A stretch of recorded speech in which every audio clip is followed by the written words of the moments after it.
Noam giver nok ikke toppoint for Thereses indslag. Hun har nemlig booket en lærer til at undervise dem i den græske dans Zorba.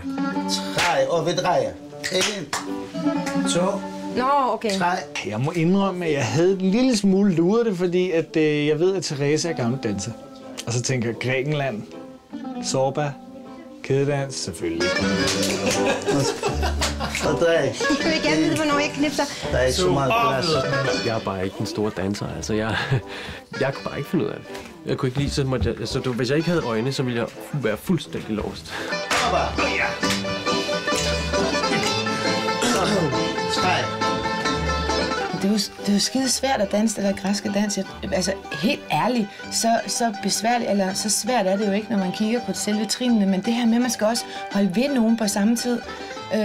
Og lige være lidt med i, hvad der foregår dernede med fødderne. Det er muligt, evnerne for Zorba ikke er imponerende hos alle. Men dansen har alligevel en positiv effekt på selskabet. Man blev meget, meget glad af det. Og jeg ved ikke, om det var det der vin, vi havde fået at drikke inden, der gjorde, at det bare, nu blev det bare kørt rundt. Men i hvert fald, så blev jeg rigtig, rigtig glad af den der dans.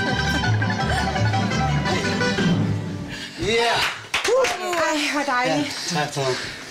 Ej, det kunne jeg ikke godt blive ved med det. Jeg ved ikke, hvor overdrevet originalt det var.